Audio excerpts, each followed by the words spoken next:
বিসমিল্লাহির রহমানির রহিম। ফাজিলপুর উচ্চ বিদ্যালয় অনলাইন স্কুলে সবাইকে স্বাগত। আমি আছি তোমাদের সাথে জাকারুল্লাহ সোহেল, সহকারী শিক্ষক, ব্যবসায় শিক্ষা শাখা। আমি গতকালকে লাইভে তোমাদের দেখিয়েছিলাম লেনদেন চ্যাপ্টারটি। আমি আজকে দেখাবো তোমাদের হিসাব চ্যাপ্টারটি। লেনদেনের সাথে হিসাবের একটা রিলেশন রয়েছে, এই কারণে আমি আজকে হিসাব চ্যাপ্টারে চলে আসলাম। আমি আজকে হিসাব এটা তোমাদেরকে করে দেখানোর চেষ্টা করব। তার আগে যদি কেউ লাইভে জয়েন করে থাকো, তাহলে তোমরা আমাকে কমেন্ট করে জানাও যে আমাদের লাইভটা দেখা যাচ্ছে কিনা এবং শোনা যাচ্ছে কিনা। যদি তোমরা লাইভটা দেখে শুনে থাকো, তাহলে আমাকে কমেন্ট করে জানাতে পারো। কমেন্ট করে জানালে আমি শেয়ার করে দাও। কমেন্ট করে জানালে আমি শুরু করতে সহজ হবে।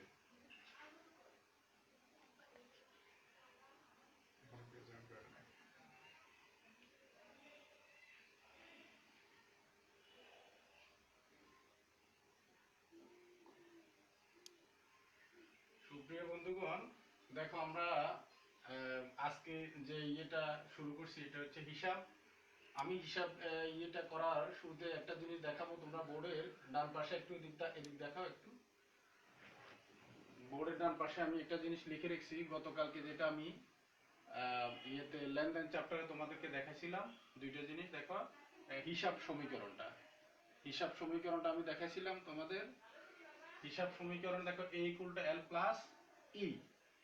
এই a equal to l plus e এর একটা বর্ধিত রূপ রয়েছে, যেটা হচ্ছে কি a equal to l plus c plus r minus ex minus d। এটা আমি আজকেও লিখছি, আবার এটা বাংলাটাও লিখে রেখেছি।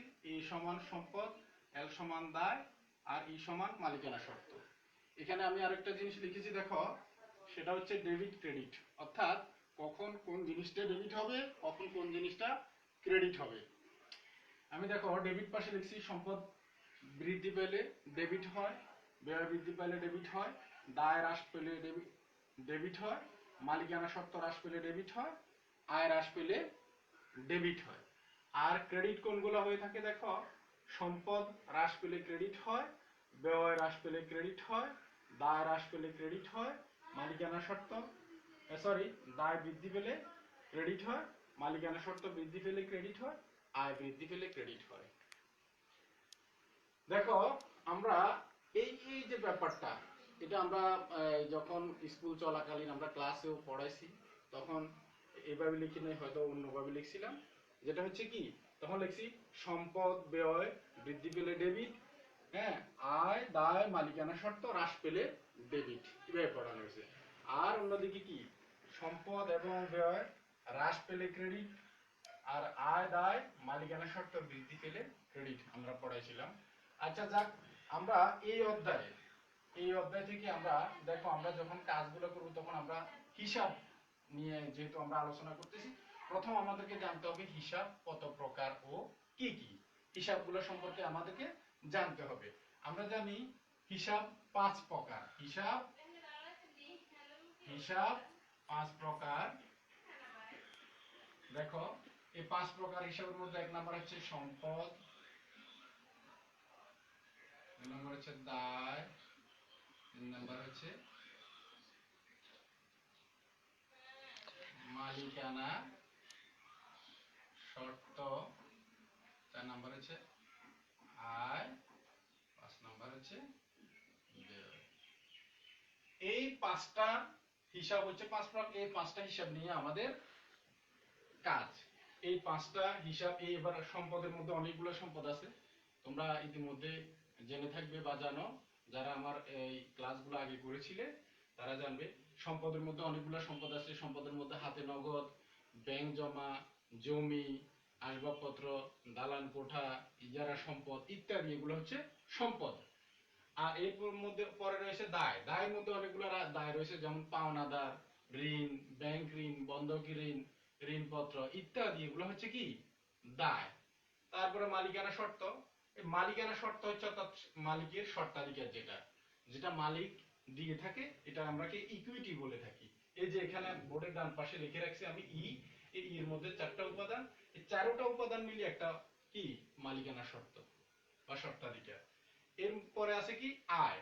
আয়ের মধ্যে আবার অনেকগুলো আয় রয়েছে, যেমন কি বিক্রয়, বিনিয়োগের সুদ, ব্যাংক জমার সুদ, প্রাপ্ত লভ্যাংশ, হ্যাঁ, প্রাপ্ত ঋণের সুদ, প্রদত্ত ঋণের সুদ, প্রদত্ত ঋণের সুদ, এগুলো হচ্ছে আয়। এর মধ্যে তারপরে আছে কি 5 নাম্বার যেটা, এটা হচ্ছে ব্যয়। ব্যয়ের মধ্যে অনেকগুলো ব্যয় আছে, সবচেয়ে যে বেশি হিসাবগুলো রয়েছে সেটা হচ্ছে ব্যয়। ব্যয়ের মধ্যে রয়েছে ক্রয়, মজুরি, আমদানি শুল্ক, ডক চার্জ, জাহাজ ভাড়া, বিদ্যুৎ খরচ, আমদানি শুল্ক, বেতন, হ্যাঁ, বিজ্ঞাপন, ভ্রমণ খরচ, হ্যাঁ, অফিস খরচ, দপ্তর খরচ, সাধারণ খরচ, ইত্যাদি ইত্যাদি ধরনের অনেকগুলো খরচ বা ব্যয় রয়েছে। আমরা তাহলে 5 প্রকার হিসাব সম্পর্কে জানলাম। এই 5 প্রকার যদি হিসাব আমরা একটু ভালো করে আত্মস্থ করতে পারি, তাহলে আমরা হিসাব চ্যাপ্টারটা করতে পারবো, জাবেদা করতে পারবো, খতিয়ান রামিল, অন্য পরবর্তীতে যে চ্যাপ্টারগুলো রয়েছে সেগুলো আমরা অনেক সহজে করতে পারবো।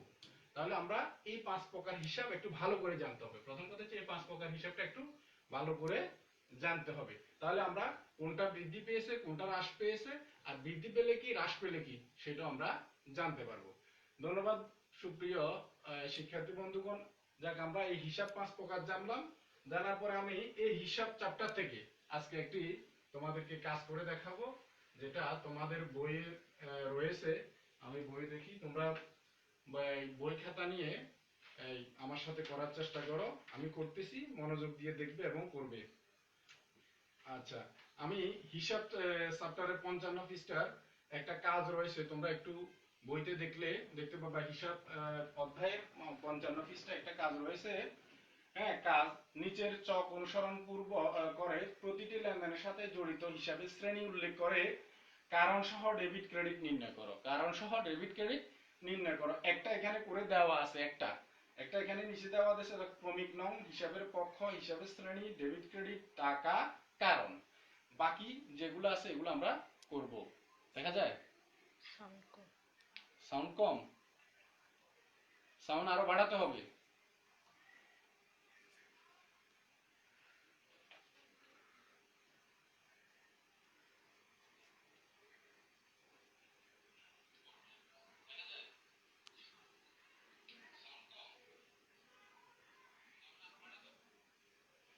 আচ্ছা, আমরা সাউন্ড বাড়ানোর চেষ্টা করতেছি। ধন্যবাদ আমির হোসেন সাহেব, আপনাকে, আপনি অনেক দূর থেকে কমেন্ট করেছেন, আপনাকে অসংখ্য ধন্যবাদ। আমি সাউন্ড বাড়ানোর চেষ্টা করতেছি। দেখ, আমরা হিসাব চ্যাপ্টারের 55 পৃষ্ঠা একটা অঙ্ক দেওয়া আছে, এটা কাজ দেওয়া আছে। এই কাজটা আমরা করব এখন। আমি ঘরটা করতেছি প্রথমে, যেহেতু আমার বোর্ডটা একটু ছোট, তাহলে এই কারণে আমার কাজগুলো একটু করতে ছোট ছোট করে লিখতে হবে। তো লেখাটা কতটুকু দেখা যাবে আমি বুঝতে পারতেছি না, চেষ্টা করব আমি দেখানোর জন্য। সর্বপ্রথম রয়েছে ক্রমিক নং। ক্রমিক নং এর ঘর দিলাম। তারপরে রয়েছে হিসাবের পক্ষ, হিসাবের পক্ষের ঘর দিলাম। তারপরে রয়েছে হিসাবের শ্রেণী, হিসাবের শ্রেণী ঘর দিলাম। তারপরে ডেবিট অথবা ক্রেডিট, সেটা দিলাম। তারপরে রয়েছে কারণ, টাকা এবং কারণ, টাকা আর কারণ আমি লিখলাম। তাহলে প্রথম ঘর হচ্ছে ক্রমিক নং, ক্রমিক নং। দ্বিতীয় ঘরের নাম হচ্ছে হিসাবের পক্ষ, হিসাব বা পক্ষ, হিসাব বা পক্ষ। তারপরে ঘরটার নাম হচ্ছে হিসাবের শ্রেণী, হিসাবের শ্রেণী। তারপরে ঘরের নাম হচ্ছে debit oblique credit, debit oblique credit. তারপরে ঘরটা রয়েছে টাকা। তারপরে ঘরটা রয়েছে কি, কারণ।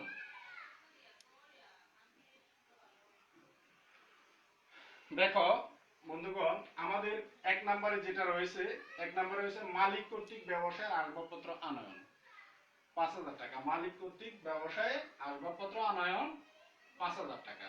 আচ্ছা, তাহলে আমি এটা বইতে করে দেওয়া আছে, তারপর আমি তোমাদেরকে বোঝাচ্ছি। ক্রমিক নং 1। তাহলে মালিক কর্তৃক ব্যবসায়ে আসবাবপত্র আনয়ন, এখানে দুইটা জিনিস, দুইটা পক্ষ জড়িত আছে। একটা পক্ষ হচ্ছে আসবাবপত্র হিসাব, আর একটা হচ্ছে যেহেতু মালিক তার ব্যক্তিগত যে সম্পদ, সেটা নগদ টাকা হইতে পারে, সেটা আসবাবপত্র হইতে পারে, সেটা যন্ত্রপাতি হইতে পারে, সেটা ভূমি হইতে পারে, যদি সেটা ব্যবসায় নিয়ে আসে সেটা ব্যবসায়ের মূলধন হিসাবে আসবে, সেটা ব্যবসায়ের কি হিসাবে আসবে? মূলধন হিসাবে। তাহলে তিনি মালিক তার ব্যবসা আসবাবপত্রটা ব্যবসায়ে নিয়ে আসছেন। আমরা মনে করতে হবে মালিক তার ব্যক্তিগত সম্পদের যেটাই হ্যাঁ ব্যবসায় নিয়ে আসবে সেটা ব্যবসায়ের মূলধন হিসেবে আনবে। তাহলে আমাদের এখানে দুইটা পক্ষ জড়িত, একটা হলো আসবাবপত্র হিসাবে, যেহেতু মালিক ব্যবসায় আসবাবপত্র নিয়ে আসছেন, আর অন্যদিকে ব্যবসায় যেহেতু নিয়ে আসছে সেটা মালিকের সম্পদ, ব্যবসায় আনলে সেটা ব্যবসায়ের মূলধন স্বরূপ গণ্য হবে মালিকানা শর্তের ক্ষেত্রে। তাহলে আমরা এখানে দুইটা পক্ষ লিখলাম, একটা হচ্ছে আসবাবপত্র হিসাব,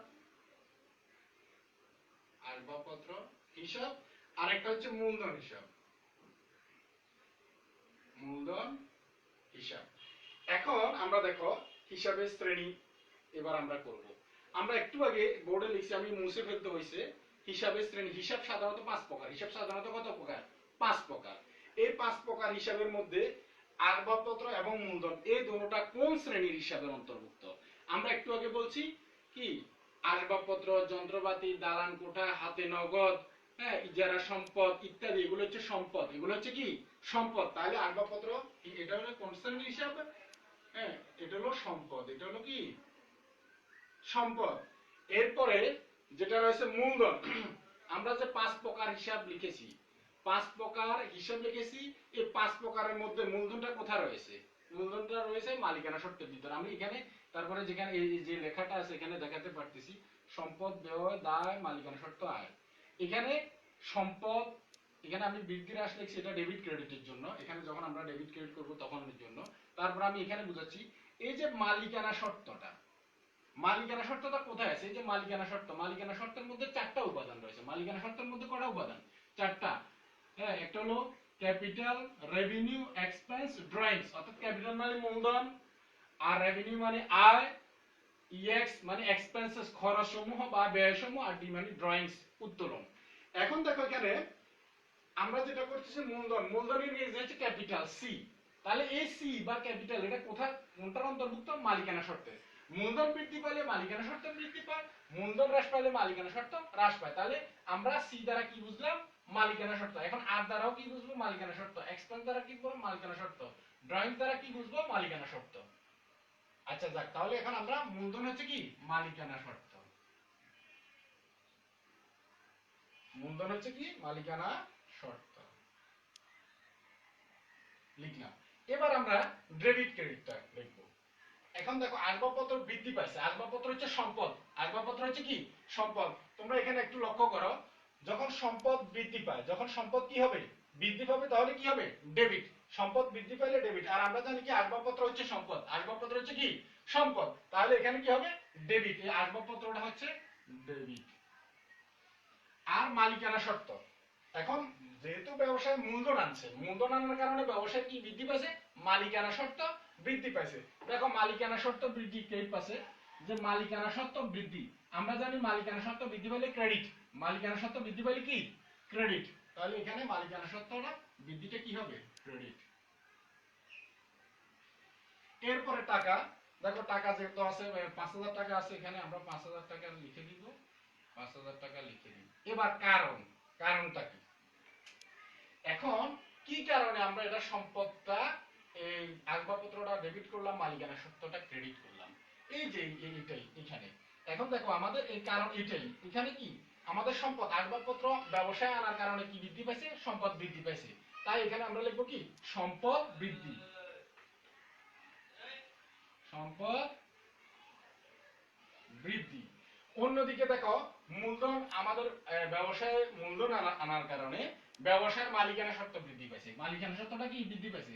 এই মালিকানা সত্ত্বটা বৃদ্ধি পাওয়ার কারণে আমরা এটাকে ক্রেডিট করছি। তাই এখানে কারণটা হবে কি মালিকানা সত্ত্ব বৃদ্ধি,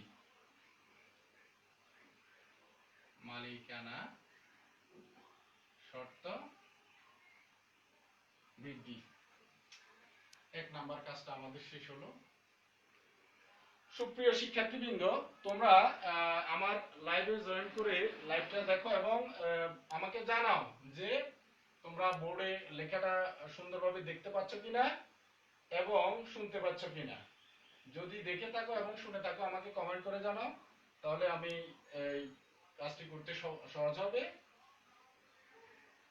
তোমরা আমাকে জানাবে যে তোমাদের লাইভ আমার কথা শোনা যাচ্ছে কিনা, বোর্ড দেখা যাচ্ছে কিনা এবং বুঝতে পারতেছো কিনা। এরপরে আমরা 2 নাম্বার, যে 2 নাম্বারটা আছে সেটা করব। ক্রমিক নিয়ম 2 আছে, দেখো 2 আমি লিখতেছি। 2 বলতেছে, আমি প্রশ্নটা পড়তেছি, তোমরা একটু মনোযোগ সহকারে শুনো। বিমল ট্রেডার্স এর নিকট হতে পণ্য ক্রয় 7000 টাকা। এখানে একটা জিনিস মনে রাখতে হবে বা খেয়াল রাখতে হবে, বিমল ট্রেডার্স একটা প্রতিষ্ঠানের নাম। এই বিমল ট্রেডার্স এর নিকট হতে 7000 টাকার পণ্য ক্রয় করছে। এখানে নগদ কথাটা কিন্তু বলে নাই, বা চেকেও বলে নাই, চেকের মাধ্যমে, নগদে বা বিলের মাধ্যমে কোনোটাই বলে নাই। একটা জিনিস মনে রাখবে, যখন ব্যক্তি বা প্রতিষ্ঠানের নিকট থেকে পণ্য ক্রয় করবে সেক্ষেত্রে নগদ কথাটা উল্লেখ থাকবে না বা চেকে কথাটা উল্লেখ থাকবে না। তখন মনে করতে হবে যে এটা বাকিতে ক্রয় বা ধারে ক্রয় করা হয়েছে। যদি এখানে বলতো বিমল ট্রেডার্স এর নিকট থেকে নগদে ক্রয়, তাহলে আমাদের কোনো সন্দেহ নাই যে এটা নগদে। এখন যেহেতু বিমল ট্রেডার্স এর নিকট থেকে পণ্য ক্রয় বলছে, নগদে বলে নাই এবং চেকের মাধ্যমেও বলে নাই, তার মানে মনে করতে হবে এটা কি বাকিতে পণ্য ক্রয়। অবশ্যই এটা বাকিতে পণ্য ক্রয় ধরে আমাদের কাজটা করতে হবে। এই কথাটা মনে রাখবেন, যখন কোনো ব্যক্তি বা প্রতিষ্ঠানের নাম উল্লেখ থাকবে সেক্ষেত্রে নগদে বা চেকে বা কোনো মাধ্যমে বলে নাই, তখন মনে করতে হবে এটা বাকিতে আছে। বাকিতে ক্রয় হোক আর নগদে ক্রয় হোক, প্রথম কথা হচ্ছে পণ্য ক্রয় হয়েছে। আমরা জানি পণ্য ক্রয়টা হলো ব্যয়, পণ্য ক্রয়টা কি ব্যয়, কারণ ক্রয় করলে আমাদের ব্যয় বৃদ্ধি পায়, ক্রয় করলে কি হয় ব্যয় বৃদ্ধি পায়। তাহলে একটা হিসাব হলো ক্রয় হিসাব, একটা হিসাব হচ্ছে কি ক্রয় হিসাব। আর পণ্যটা যেহেতু আমি বিমল ট্রেডার্স এর নিকট থেকে বাকিতে ক্রয় করছি, বাকিতে ক্রয় করলে এখানে আমরা দুইটা জিনিস লিখতে পারি, বা একাধিক বিমল ট্রেডার্স হিসাব ক্রেডিট লিখতে পারি, পাওনাদার হিসাব ক্রেডিট লিখতে পারি, অথবা প্রদেয় হিসাব ক্রেডিট লিখতে পারি। আমি বিকল্প তিনটাই বলে দিছি। এখানে যদি আমরা বিমল ট্রেডার্স হিসাব লিখি তাও হবে, পাওনাদার হিসাব লিখি তাও হবে, আর যদি আমরা প্রদেয় হিসাব লিখি তাও হবে, কোনো অসুবিধা নাই। তাহলে আমার যেহেতু জায়গাটা ছোট, আমি বিমল ট্রেডার্সও লিখতে পারি, অথবা প্রদেয় হিসাবও লিখতে পারি, অথবা পাওনাদারও লিখতে পারি। আমি একটাই লিখে দিয়েছি, যেহেতু নামটা আছে আমি নামটা লিখে দিচ্ছি, বিমল ট্রেডার্স হিসাব। বিমল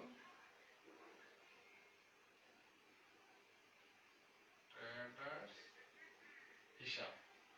এখন দেখো, বিমল ট্রেডার্স আমি ক্রয় হিসাব আর বিমল ট্রেডার্স হিসাব লিখলাম।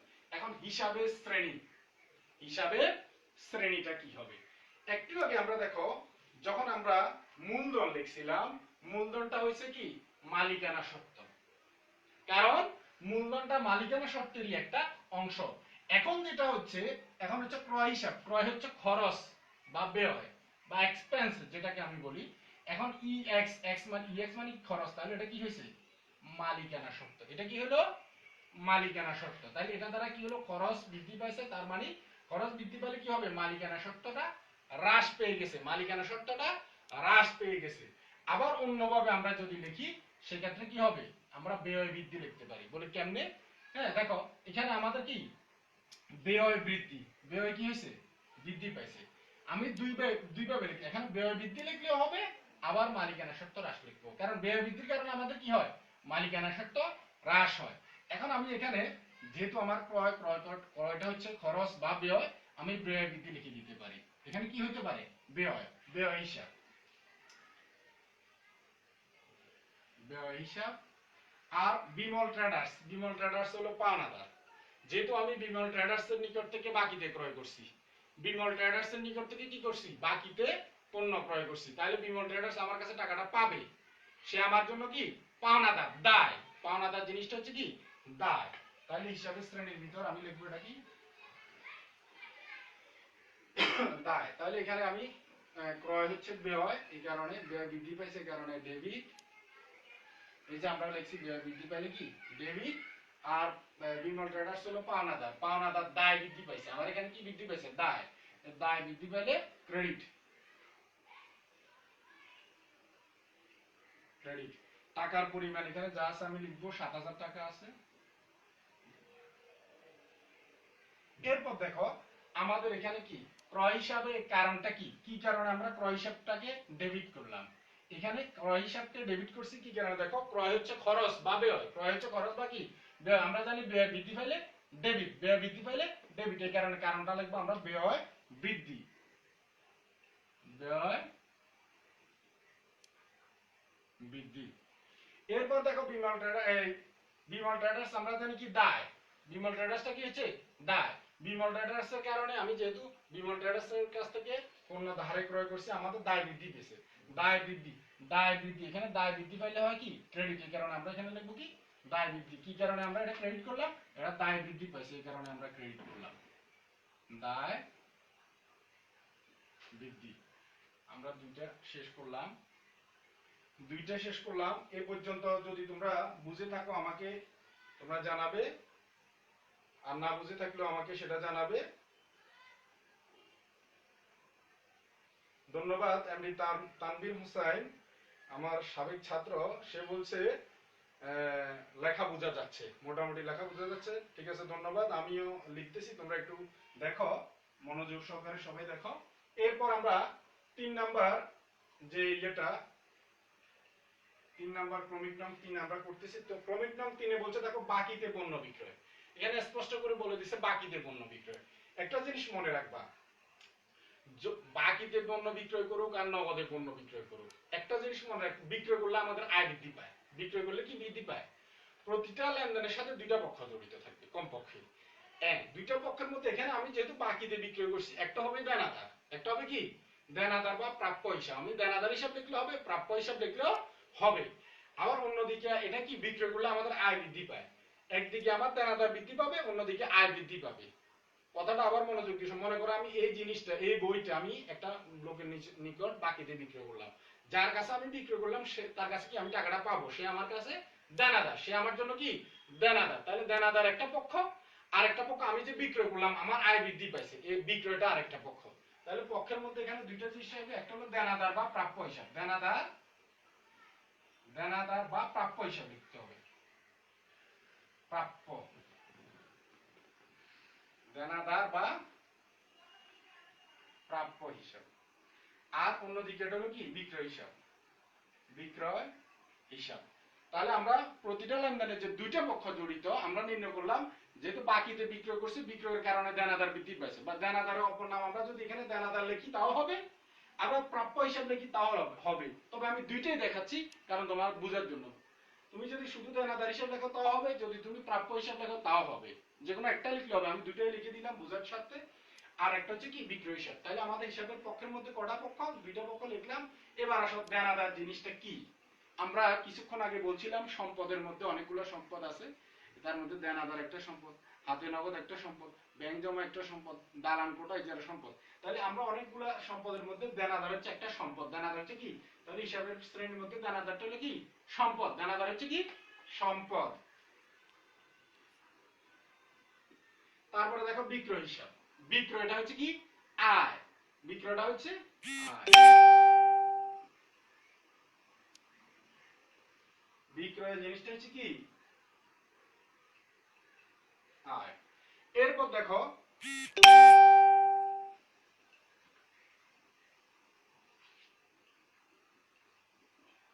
এবার দেখো এই যে ডেবিট ক্রেডিট, আমরা বিক্রয়, এই যে দেনাদারের কারণে আমাদের সম্পদ বৃদ্ধি পাইছে, দেনাদারের কারণে আমাদের কি বৃদ্ধি পাইছে, সম্পদ বৃদ্ধি পাইছে।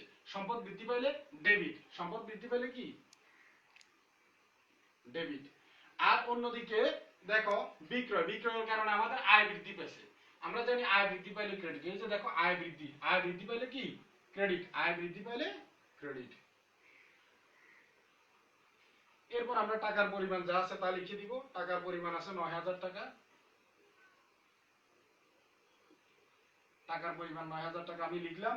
এরপরে দেখো এই যে দেনাদার, এখানে আমরা দেনাদার বা প্রাপ্য হিসাব সম্পদ ডেবিট। এখানে ডেবিট কেন করলাম, কারণ আমরা জানি কি সম্পদ বৃদ্ধি পাইলে ডেবিট, এখানে কারণের জায়গায় লিখবো আমরা সম্পদ বৃদ্ধি, সম্পদ বৃদ্ধি। এরপর দেখো বিক্রয়, বিক্রয় হিসাবটা আমরা ক্রেডিট কেন করলাম, কারণ বিক্রয় হিসাব হচ্ছে কি আয় বৃদ্ধি, বিক্রয় হিসাবটা কি আয় বৃদ্ধি, এই কারণে আমরা কারণের জায়গায় কি লিখবো আয় বৃদ্ধি। 3 নাম্বারটা আমরা শেষ করলাম।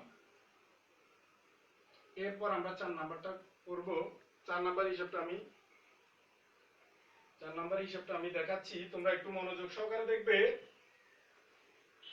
4 নাম্বারে বলছে বিমল ট্রেডার্সকে ক্রয়কৃত পণ্য ফেরত দেওয়া হলো, বিমল ট্রেডার্সকে ক্রয়কৃত পণ্য ফেরত দেওয়া হলো। কাকে ফেরত দিছি? বিমল ট্রেডার্স কে। এই যে বিমল ট্রেডার্স, যার নিকট থেকে আমরা পণ্যটা ক্রয় করেছিলাম তাকে আমরা পণ্যটা ফেরত দিছি কত টাকার? 1000 টাকা। 1000 টাকার পণ্য বিমল ট্রেডার্স কে আমরা ফেরত দিলাম। একটা জিনিস মনে রাখবা, যখন বিমল ট্রেডার্স এর কাছ থেকে ক্রয় করছিলাম বাকিতে, তখন আমাদের দায় বৃদ্ধি পাইছিল। এখন বিমল ট্রেডার্স কে আমি যেহেতু পণ্যটা ফেরতে দিয়ে দিতেছি, তাহলে আমার দায়টা কমে গেছে। আমি মনে করো তখন আমরা পণ্য ক্রয় করছিলাম কত টাকা? 7000 টাকা। 7000 টাকার পণ্য থেকে 1000 টাকার পণ্য বিমল ট্রেডার্স কে আমরা ফেরত দিয়ে দিলাম। এটা আমি নিই নাই, রাখি নাই, দিয়ে দিছি তাকে। তাহলে দিয়ে দিলে 1000 টাকার আমার দায় কমে গেছে না? তাহলে দায় কমলে বা হ্রাস পেলে ডেবিট হয়। আচ্ছা, এটা যা কাকে ফেরত দিছি? বিমল ট্রেডার্স কে। তাহলে বিমল ট্রেডার্স হিসাব ডেবিট। এখানে বিমল ট্রেডার্স একটা হিসাব, বিমল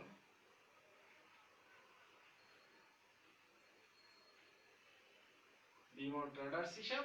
আর যেহেতু আমি ক্রয়কৃত পণ্যটা ফেরত দিছি, ক্রয়কৃত পণ্যটা ফেরত দিছি, এটা হবে কি আরেকটা হিসাবে ক্রয় ফেরত হিসাব। ক্রয় ফেরত হিসাব। এখন দেখো বিমল ট্রেডার্স, বিমল ট্রেডার্স কে যখন আমি বিমল ট্রেডার্স এর কাছ থেকে ক্রয় করছিলাম তখন এটা দায় ছিল। এখন যেহেতু ফেরত দিতেছি, এখনো দায়টা কমতেছে। কথা হচ্ছে আগে দায় বাড়ছিল, এখন দায়টা কমছে। তবে বিমল ট্রেডার্স আমার জন্য কি দায়, যেহেতু সে আমার পাওনাদার, সে আমার কি পাওনাদার, তাহলে বিমল ট্রেডার্স হলো দায়।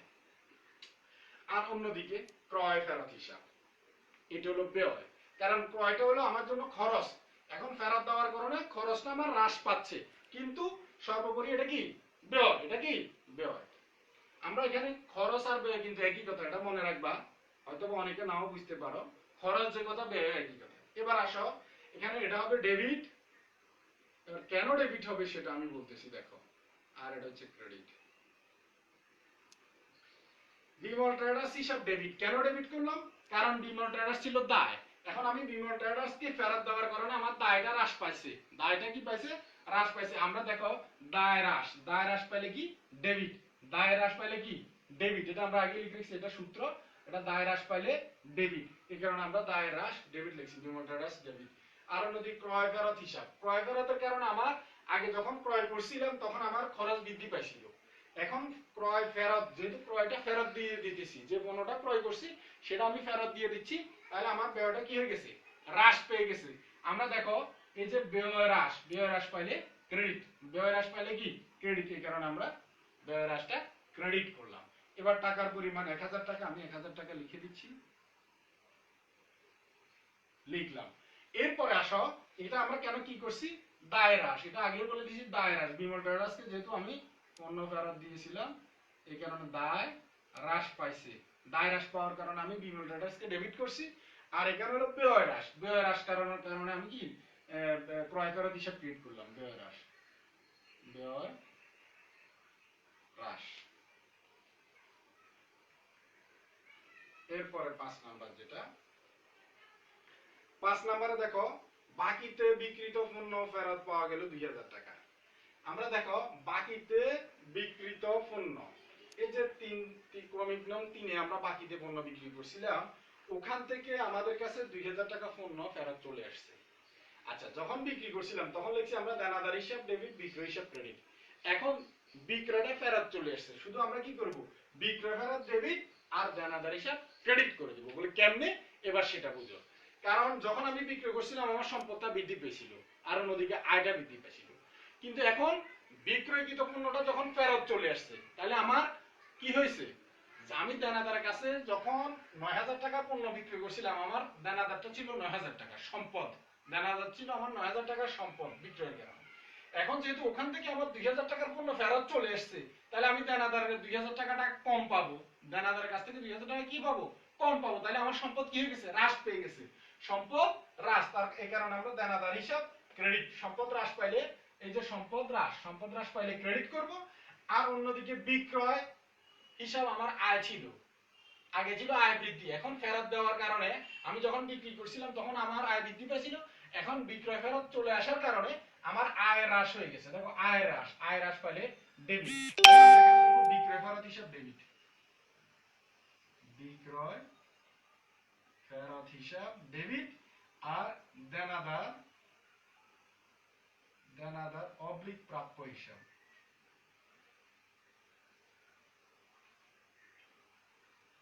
প্রাপ্য হিসাব ক্রেডিট। অবলিক প্রাপ্য হিসাব। ধন্যবাদ। ইসলাম শহীদ অর্থাৎ শহীদুল ইসলাম বন্ধু লিখেছেন, আসসালামু আলাইকুম। ওয়ালাইকুম আসসালাম বন্ধু, ধন্যবাদ লাইভটি দেখার জন্য। আশা করি লাইভ দেখার সাথে সাথে শেয়ার করবেন আপনারা সবাই। লাইভটি সবাইকে শেয়ার করার জন্য আমি অনুরোধ জানাচ্ছি। এখন দেখেন বিক্রয় বিক্রয় হিসাব। বিক্রয় হিসাবটা আমরা জানি কি আয়। বিক্রয় করলে আমাদের এটা হিসাবের শ্রেণীর মধ্যে বিক্রয় হিসাবটা হবে কি আয়। হিসাবের শ্রেণীর মধ্যে বিক্রয় হিসাবটা হচ্ছে আয়, আর দানাদার হিসাবটা হচ্ছে সম্পদ। এই যে এখানে সেম এটাই হবে। বিক্রয় হিসাবটা হচ্ছে আয় আর দানাদার হিসাব হচ্ছে সম্পদ। এখন দেখো এখানে বিক্রয় ফেরত হিসাব ডেবিট করব আমরা, ডেবিট। এবার কেন ডেবিট করব আমি সেটা দেখাচ্ছি। বিক্রয় ফেরত, বিক্রয় ফেরতের কারণে আয় হ্রাস হয়। বিক্রয় ফেরতের কারণে কি হয় আয় হ্রাস। এই যে আয় হ্রাস, আয় হ্রাস পাইলে কি হবে ডেবিট। এই কারণে দেখো আয় হ্রাস আমরা ডেবিট করছি।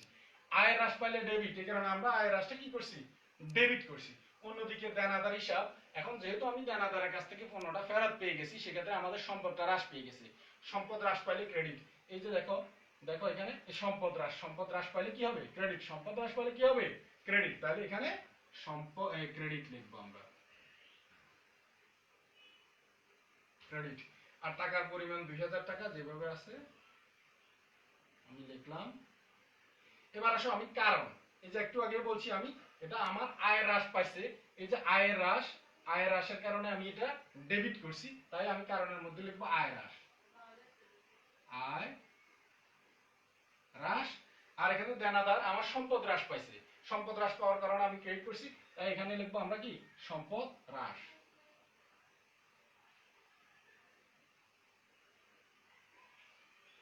সম্পদ হ্রাস। 6 নাম্বার, 6 নাম্বারে আমরা লিখবো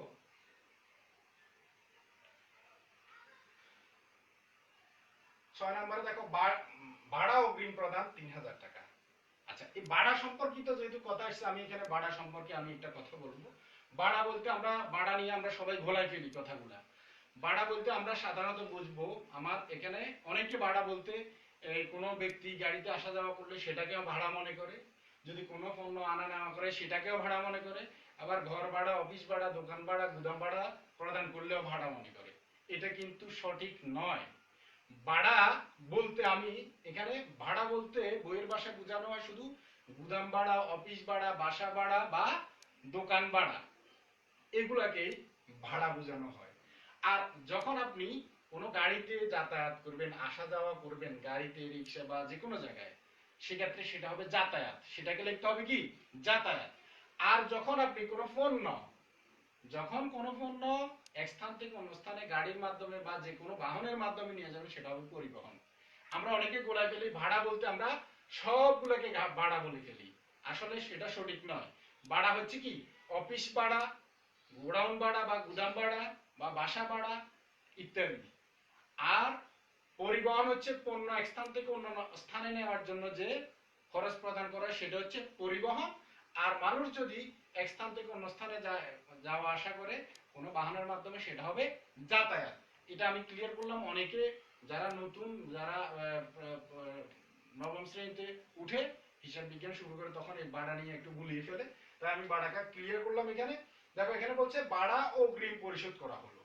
যেহেতু ভাড়া অগ্রিম পরিশোধ করছি, এখানে আমি একটা কথা লিখবো, খরচের অগ্রিম কিন্তু সম্পদ বা ব্যয়ের অগ্রিম সম্পদ। ভাড়াটা হচ্ছে ব্যয়, ভাড়াটা হচ্ছে কি ব্যয়।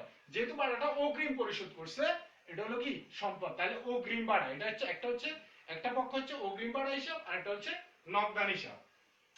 ভাড়া অগ্রিম পরিশোধ করা হয়েছে 3000 টাকা, তাহলে এখানে একটা হচ্ছে অগ্রিম ভাড়া হিসাব, আর একটা হচ্ছে কি নগদান হিসাব।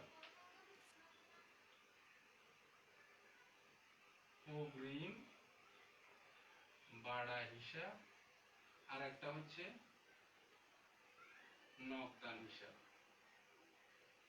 নগদান হিসাব। তাহলে আমরা দুইটা জিনিস পেলাম, একটা হলো অগ্রিম ভাড়া হিসাব আর একটা হলো নগদান হিসাব। যেহেতু ভাড়াটা অগ্রিম প্রদান করছে, অগ্রিম আমি একটু আগে বলছি ব্যয়ের অগ্রিম সম্পদ বা খরচের অগ্রিম সম্পদ, তাহলে এখানে অগ্রিম ভাড়াটা হিসাবের শ্রেণী হবে কি সম্পদ। তোমরা একটা জিনিস গোলাই ফেলবা না, ভাড়া কিন্তু খরচ, যেহেতু অগ্রিম দেওয়া হয়েছে সেক্ষেত্রে এটা সম্পদ হয়ে গেছে। ভাড়া সাধারণত খরচ, ভাড়া সাধারণত কি খরচ। আর যখন ভাড়াটা অগ্রিম প্রদান করা হয়েছে তখন এটা হয়ে গেছে কি সম্পদ। আর অন্যদিকে নগদান, নগদ আমরা জানি কি নগদ তো একেবারে সহজ কথা, নগদ হচ্ছে কি সম্পদ, নগদ জিনিসটাও কি সম্পদ। এখন দেখো ভাড়া অগ্রিম, এখানে সম্পদ ডেবিট হয়েছে। ডেবিট কিভাবে হয়েছে আমি দেখাচ্ছি। অগ্রিম ভাড়া পরিশোধ করছে, তাহলে আমরা জানি কি ব্যয়ের অগ্রিম সম্পদ, ব্যয়ের অগ্রিম সম্পদ। আমার এখানে সম্পদটা বৃদ্ধি পাইছে, ভাড়া অগ্রিম পরিশোধ করার কারণে আমার সম্পদ বৃদ্ধি পাইছে। সম্পদ বৃদ্ধি পাইলে ডেবিট, সম্পদ বৃদ্ধি পাইলে কি ডেবিট। আর ভাড়া অগ্রিম পরিশোধ যখন করছে তখন আমাদের নগদ টাকাটা কমে গেছে, চলে গেছে, হ্রাস পেয়ে গেছে। তাহলে নগদ টাকা আমার সম্পদ ছিল, এখন যেহেতু নগদ টাকা আমার কাছ থেকে চলে গেছে, কমে গেছে, সেক্ষেত্রে আমার সম্পদ হ্রাস হয়ে গেছে। আর আমরা জানি সম্পদ হ্রাস পেলে কি ক্রেডিট, তাহলে এখানে আমরা লিখবো ক্রেডিট। এরপরে টাকার পরিমাণটা আমি লিখে দিব, যা আছে তা 3000 টাকা লিখলাম। এবার দেখো এখানে সম্পদ বৃদ্ধি, যেহেতু অগ্রিম ভাড়া দিছে এটা সম্পদ বৃদ্ধি পাইছে, সম্পদ বৃদ্ধি, এই কারণে এটা ডেবিট হয়েছে। আর এখানে সম্পদ হ্রাস পাইছে, এই কারণে ক্রেডিট হয়েছে, সম্পদ হ্রাস, এই কারণে এটা ক্রেডিট হয়েছে। সুপ্রিয় শিক্ষার্থীবৃন্দ এবং যারা দেখছো, আমি এই 6 নাম্বার পর্যন্ত করছি, আমাদের রয়েছে 10 নাম্বার পর্যন্ত, আরো 4টা রয়ে গেছে। আমি তোমরা উঠিয়ে নিলে, যদি উপরের অংশ উঠিয়ে নাও, উপরের অংশ মুছতে হবে, না হলে আমার এটা শেষ করা সম্ভব হবে না।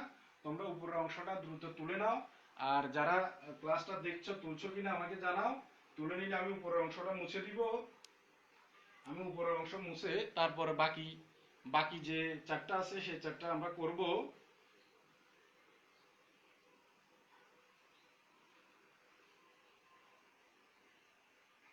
বাকি 4টা কাজ আমি করব, তোমরা উঠেছো কিনা আমাকে জানাও। আমি তাহলে করে উপরের যে 4টা আছে 4টা মুছে বাকিগুলো আমরা করে নিই। আমি উপর থেকে একটু মুছে নিচ্ছি, নিচেরগুলো তোমরা তুলতে সুবিধা হবে। আমি উপরে 4টা মুছে ওখানে আমি 4টা করে নিব।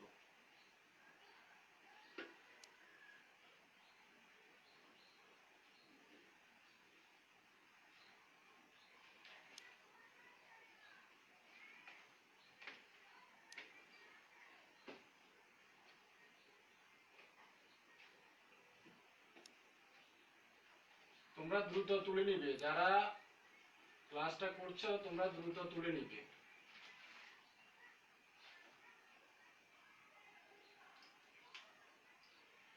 আমি বাকি 4টা করার জন্য জায়গাটা খালি করতেছি।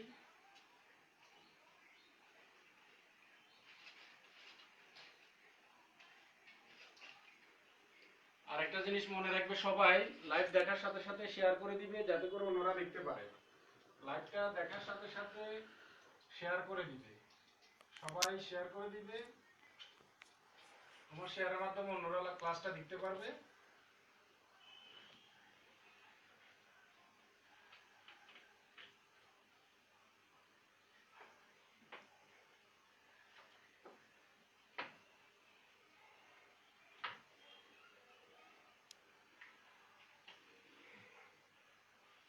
আমি 4টা খালি করলাম,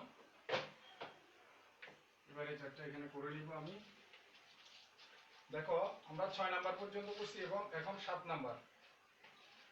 7 নাম্বারে কি বলছে দেখো, ব্যক্তিগত প্রয়োজনে ব্যাংক হতে উত্তোলন 2000 টাকা। ব্যক্তি প্রয়োজন, ব্যক্তিগত প্রয়োজন, ব্যক্তিটাকে নিশ্চিত মালিক, এটাকে ব্যক্তিটা মনে রাখতে হবে। ব্যক্তিগত প্রয়োজন বললে এখানে মালিকের প্রয়োজন বোঝাবে, অর্থাৎ মালিক উত্তোলন করছে তার ব্যক্তিগত প্রয়োজনে, কোথা থেকে ব্যাংক থেকে।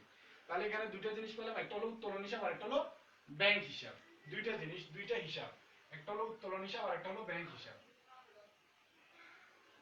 একটা হলো উত্তোলন হিসাব আর একটা হলো ব্যাংক হিসাব। আচ্ছা যাক, এবার হিসাবের শ্রেণী। উত্তোলন জিনিসটা কি? উত্তোলন মানে ড্রয়িংস। ড্রয়িংসটা কোথা থেকে আসলো? মালিকানা শর্ত থেকে। মনে রাখবো আমরা এই ক্যাপিটাল আর ড্রয়িংস এই দুইটা দ্বারা আমরা সরাসরি মালিকানা শর্তকে বোঝাবো। এগুলো আছে সরাসরি আমরা মালিকানা শর্তকে বোঝাবো। তাহলে উত্তোলন হচ্ছে কি মালিকানা শর্ত। উত্তোলনটা কি মালিকানা শর্ত। উত্তোলন মালিকানা শর্ত। আর ব্যাংক হচ্ছে সম্পদ। ব্যাংক জিনিসটা হচ্ছে কি সম্পদ। ব্যাংক হচ্ছে সম্পদ। এবার ডেবিট, এখানে দেখো উত্তোলন মালিকানা শর্ত হ্রাস পেয়েছে, উত্তোলনের কারণে মালিকানা শর্ত হ্রাস পেয়েছে, মালিকানা শর্ত হ্রাস পেলে ডেবিট, এই যে মালিকানা শর্ত হ্রাস ডেবিট, তাহলে এখানে হবে ডেবিট। আর ব্যাংক হিসাব, যেহেতু ব্যাংক থেকে টাকা উত্তোলন করা হয়েছে, ব্যাংক থেকে টাকা উত্তোলন করার কারণে ব্যাংকে টাকাটা হ্রাস পেয়ে গেছে, অর্থাৎ সম্পদ হ্রাস পেয়ে গেছে। ব্যাংক হচ্ছে সম্পদ, ব্যাংক থেকে উত্তোলন করার কারণে ব্যাংকে টাকাটা কমে গেছে, হ্রাস পেয়ে গেছে, তাহলে ব্যাংক সম্পদটা হ্রাস পেয়ে গেছে, সম্পদটা হ্রাস পেয়ে গেছে।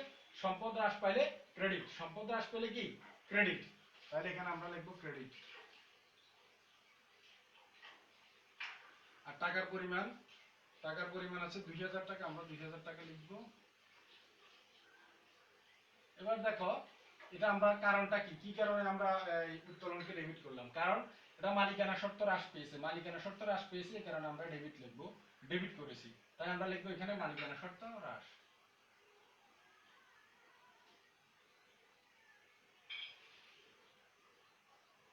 মালিকানা শর্ত হ্রাস। আর এখানে ব্যাংকে টাকা কমে গেছে, অর্থাৎ সম্পদ কমে গেছে, সম্পদ হ্রাস পেয়ে গেছে, এখানে সম্পদ হ্রাস পাওয়ার কারণে আমরা ক্রেডিট করছি, তাই কারণে লিখবো সম্পদ হ্রাস, সম্পদ হ্রাস। ঠিক আছে, বুঝতে পারছো? যদি তোমরা বুঝতে না পারো আমাকে কমেন্ট করে জানাবে সবাই, যদি কোনো হিসাব বুঝতে না পারো তাহলে আমাকে কমেন্টের মাধ্যমে জানাবে, তাহলে আমি আবার বুঝিয়ে দেওয়ার চেষ্টা করব তোমাদেরকে, কোনটা বোঝো নাই সেটা বলতে হবে, আমি আবার রিপিট করব প্রয়োজনে সেটা।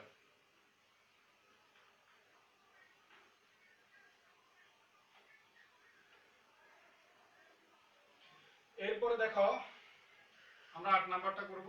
8 নাম্বার বলছে রমজানের নিকট হতে ঋণ গ্রহণ 6000 টাকা।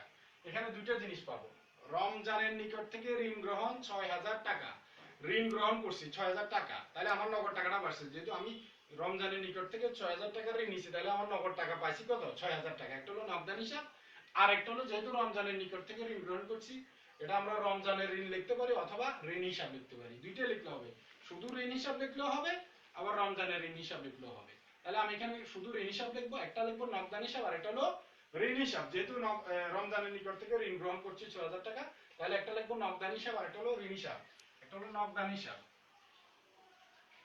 নগদান হিসাব আর একটা হলো ঋণ হিসাব, ঋণ হিসাব। আচ্ছা আমি লিখলাম। এবার নগদান হিসাব, কারণ নগদ টাকা আমার বৃদ্ধি পেয়েছে, সম্পদ বৃদ্ধি পেয়েছে, সম্পদ বৃদ্ধি পেয়েছে, এই কারণে আমি নগদান হিসাবটা ডেবিটের প্রথমে লিখলাম। এখন নগদ জিনিসটা আমরা জানি কি, হিসাবের শ্রেণীর ভিতর নগদ জিনিসটা হচ্ছে সম্পদ, হিসাবের শ্রেণীর ভিতর নগদ জিনিসটা কি সম্পদ, তাহলে আমি নগদ সম্পদের মধ্যে সম্পদ লিখলাম। আর ঋণ, ঋণটা হলো দায়, আমরা সবাই জানি ঋণ মানে কি দায়, ঋণ করলে দায় হয়, তাহলে আমরা লিখলাম দায়। এবার দেখো সম্পদ, এখানে নগদ সম্পদটা এখানে ডেবিট হবে, কেন ডেবিট হবে, কারণ ঋণ গ্রহণ করার কারণে আমার নগদ টাকা সম্পদ বৃদ্ধি পেয়েছে, নগদ টাকাটা বৃদ্ধি পাইছে, নগদ টাকা হচ্ছে সম্পদ, সম্পদ বৃদ্ধি পাইলে ডেবিট, এই যে দেখো সম্পদ, এই যে এখানে দেখো সম্পদ বৃদ্ধি পাইলে ডেবিট, এই কারণে আমার নগদ টাকা হলো সম্পদ, সম্পদ বৃদ্ধি পাইছে, এই কারণে ডেবিট লিখছি। আর ঋণ, ঋণ হচ্ছে দায়, দায় বৃদ্ধি, ঋণের কারণে আমার দায় বেড়ে গেছে, আমি যেহেতু রমজানের নিকট থেকে ঋণ নিয়েছি, তাহলে আমার ঋণটা কি হয়ে গেছে, দায় বেড়ে গেছে। আমরা জানি দায় বৃদ্ধি পাইলে ক্রেডিট, এই যে দায় বৃদ্ধি, দায় বৃদ্ধি পাইলে কি ক্রেডিট, তাহলে আমাকে এখানে লিখতে হবে ক্রেডিট। টাকার পরিমাণ 6000 টাকা লিখলাম। এখন দেখো নগদান হিসাব ডেবিট কেন করলাম, কারণ নগদান হিসাব সম্পদ বৃদ্ধি, সম্পদ বৃদ্ধি, এই কারণে আমি ডেবিট করছি, কারণের ধরে এই কারণে আমার সম্পদ বৃদ্ধি লিখতে হবে। আর অন্যদিকে এখানে ঋণ, ঋণের কারণে আমার দায় বেড়ে গেছে, দায় বাড়লে আমার ক্রেডিট, দায় বৃদ্ধি, এখানে লিখতে হবে কি দায় বৃদ্ধি। তারপরে 9 নাম্বার, এটা যদি কোনো কারণে কোথাও না বুঝে থাকো আমাকে প্রশ্ন করবে, আমাকে প্রশ্ন করলে আমি উত্তর দেওয়ার চেষ্টা করব।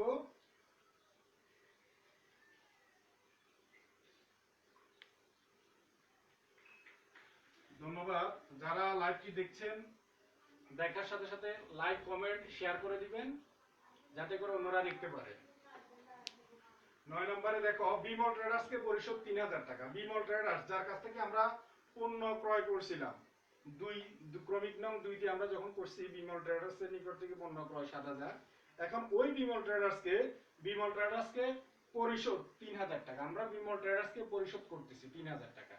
তাহলে বিমল ট্রেডার্স আমার পাওনাদার ছিল, এখন পাওনাদারকে আমি যেহেতু পরিশোধ করে দিতেছি 3,000 টাকা পরিশোধ করে দিতেছি, তাহলে আমার 3,000 টাকার পাওনাদার হ্রাস পাইছে, পাওনাদার কমবে, একটা হবে পাওনাদার অথবা বিমল ট্রেডার্স।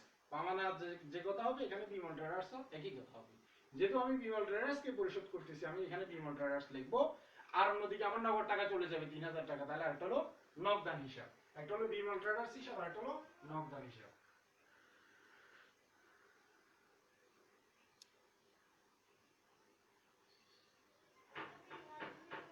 বিমল ট্রেডার্স হিসাব আর একটা হলো নগদান হিসাব। এখন দেখো বিমল ট্রেডার্স আমি যখন বাকিতে পণ্য ক্রয় করছিলাম তখন বিমল ট্রেডার্স কি ছিল, দায়। তাহলে এখনো দায় থাকবে, আমি পাওনাদারকে পরিশোধ করতেছি, আমার দায়টা কমবে, আর অন্যদিকে নগদটা হচ্ছে কি সম্পদ, নগদ জিনিসটা হলো কি সম্পদ, নগদ টাকাটা। এখন দায় আমাদের হ্রাস পাইছে, যেহেতু আমি বিমল ট্রেডার্সকে পরিশোধ করতেছি তাহলে আমাদের দায় হ্রাস পাচ্ছে। এই যে দেখো দায় হ্রাস পাইলে কি ডেবিট, দায় হ্রাস পাইলে ডেবিট, আমাদের সূত্র বলতে দায় হ্রাস পাইলে ডেবিট, তাহলে আমি এখানে লিখবো ডেবিট। আর অন্যদিকে নগদান হিসাব, আমার নগদ টাকা, যেহেতু বিমল ট্রেডার্সকে আমি নগদে পরিশোধ করলাম তাহলে আমার নগদ টাকাটা কমছে, হ্রাস পেয়ে গেছে। নগদ টাকা হচ্ছে সম্পদ, নগদ টাকা হচ্ছে কি সম্পদ, অর্থাৎ সম্পদ হ্রাস। তো সম্পদ হ্রাস পাইলে কি ক্রেডিট, সম্পদ হ্রাস পাইলে কি ক্রেডিট।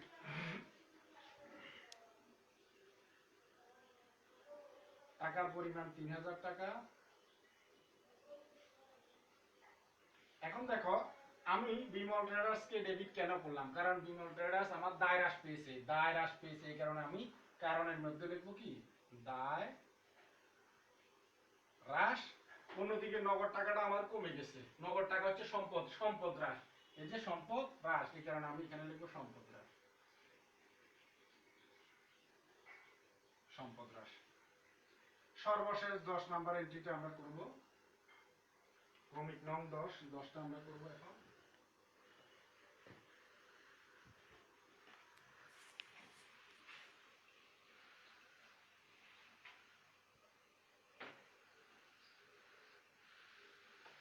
দেখো 10 নম্বরে কি বলছে, 10 নম্বরে বলছে দেনাদার হতে প্রাপ্তি 5,000 টাকা, দেনাদার হতে প্রাপ্তি 5,000 টাকা, 5,000 টাকা পাওয়া গেছে, তাহলে একটা হলো নগদান হিসাব আর একটা হলো দেনাদার হিসাব। যেহেতু নগদে পাওয়া গেছে একটা হলো নগদান হিসাব আর একটা হলো দেনাদার হিসাব। দেনাদারকে আমরা এখানে প্রাপ্য হিসাবে লিখতে পারি, অসুবিধা নেই, প্রাপ্য হিসাবে লিখতে পারি আবার দেনাদার হিসাবে লিখতে পারি, কোনো অসুবিধা নেই। তাহলে নগদ জিনিসটা হলো সম্পদ, আমরা জানি এতক্ষণ আমরা করছি নগদ জিনিসটা কি সম্পদ, আর দেনাদার জিনিসটাও কি সম্পদ, সম্পদ। এখন দেখো নগদান হিসাব আমরা ডেবিট করব, ডেবিটটা কেন করব দেখো, কারণ আমি দেনাদারের কাছ থেকে 3,000 টাকা পেয়েছি, 3,000 টাকা পেয়েছি, নগদ টাকা পেয়েছি, তার মানে সম্পদ বৃদ্ধি পাইছে। সম্পদ কি হয়েছে বৃদ্ধি, সম্পদ বৃদ্ধি পেলে ডেবিট, সম্পদ বৃদ্ধি পেলে ডেবিট, এই কারণে আমি নগদান হিসাব ডেবিট করছি। আর অন্যদিকে আমি যার কাছে টাকা পাইতাম নগদ টাকা দিয়ে দেওয়ার কারণে আমার দেনাদারটা কমে গেছে, দেনাদার কমে গেছে, তাহলে অন্যদিকে আবার সম্পদ কি হয়ে গেছে হ্রাস পেয়ে গেছে। আমরা দেখো সম্পদ হ্রাস পাইলে ক্রেডিট, এই কারণে আমরা এখানে লিখবো ক্রেডিট। টাকার পরিমাণ হচ্ছে 5,000 টাকা।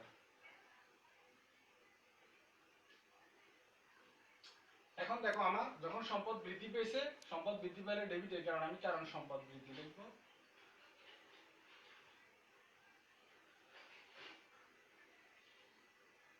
আর এখানে দেনাদার হচ্ছে সম্পদ, এই সম্পদটা হ্রাস পেয়ে গেছে, এখানে সম্পদ হ্রাস পাইলে ক্রেডিট, এই কারণে লিখবো সম্পদ হ্রাস।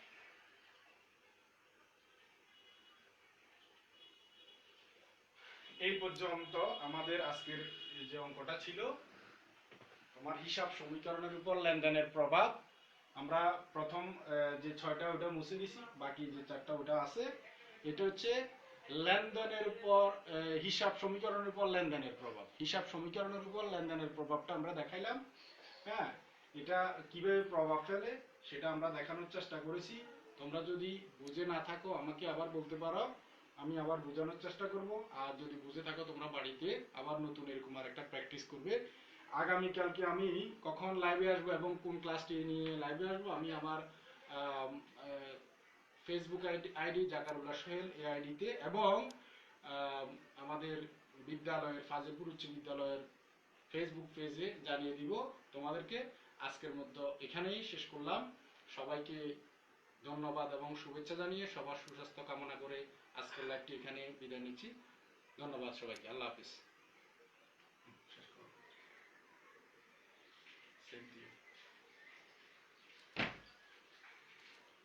ভীষণ